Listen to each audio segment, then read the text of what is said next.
Несебағар анатомиясы. Несебағар уретер. Жұп мүше бүйрек түбегінің тарылған жерінен бастау алады және несеп қуыққа дейін орналасатын жұп қуысты мүше болып табылады. Несебағардың ұзындығы 30-35 см, ені 4-8 мм және қуыстың ені 3-4 мм болып келеді. Несебағардың осы жерде үш тарылуына ажыратып кетуіміз керек. Бірінші тарылуына бүйректен шығар кезде, екінші тарылуы несебағардың іштік бөлігінен жамба састаулы бөлігіне өтер жерде, шамамен мына жерде. Және үшінші бөлігі мына қуыққа кірер кезде. Осы үш жерде болатын тарылу болады. Несебағар жалпы іш астыр артында ретроперитониальды орналасатын болады. Енді оның топографиясын айтып кеттік. Енді екі бөлікке қарастырамыз топографиясына байланысты. Іштік бөлікке парс абдоминалис және жамба састаулық бөлікке парс пельвина деп аталады. Несебағардың осының ішіндегі іштік бөлігі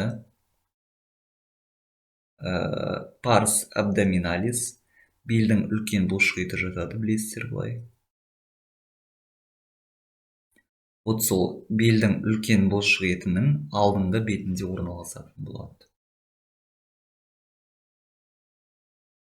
Несебағардың осының ішінде енді біз синтопиясына келетін болсақ. Несебағардың оң несебағар, осы оң несебағардың бірінші синтопиясына келейік. Іштік бөлігінің 12 елі ішектің төмендеген бөлігі, яғни мына жерде алынып тасталған, енді бірақ мына жерде 12 елі ішектің төмендеген бөлімі жатады негізінен. Парс десценденс дуоденидің артында жатады, сонымен қатар 12 елі ішек аш ішек иілімі болады. Флексура дуодена еюналис естеріңізде болса. Вот соның артында осы несебағар жатады. Несебағардың алдынан сонымен қатар аталық без және де аналық без, аталық без немесе аналық бездің артериясы және венасы. Артерия это вена тестикулярис, сеу артерия это вена аварика жататын болады. Сонымен қатар париетальды іш астар алдыңғы жағынан орналасқан. Оң несебағар жамба састау бөлігіне парс пельвина өтетін жерінде жіңішке ішектің шажырқайының түбірінен, ал мына сол несебағар болатын болса, сигма тәрізді жиек ішектің шажырқайымен мына жерде кездесетін, шектесетін болады сонымен. Ал ендігі несебағардың жамба састауындағы синтопиясына келетін болсақ. Оң несебағар жамба састау бөлігі оң ішкі мықын және де ішкі мықын артериясы және де венасы. Мінекей.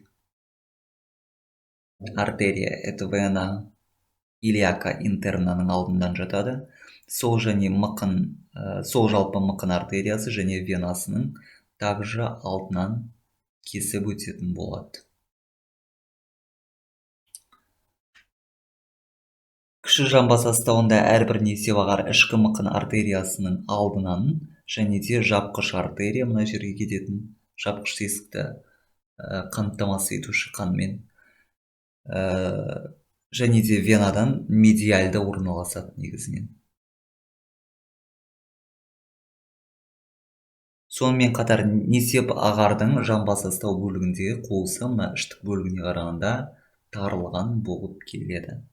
Сонымен қатар мына уже қуыққа ашылар жерінде ол жыныс ағзалармен өзара беттесіп орналасатын болады.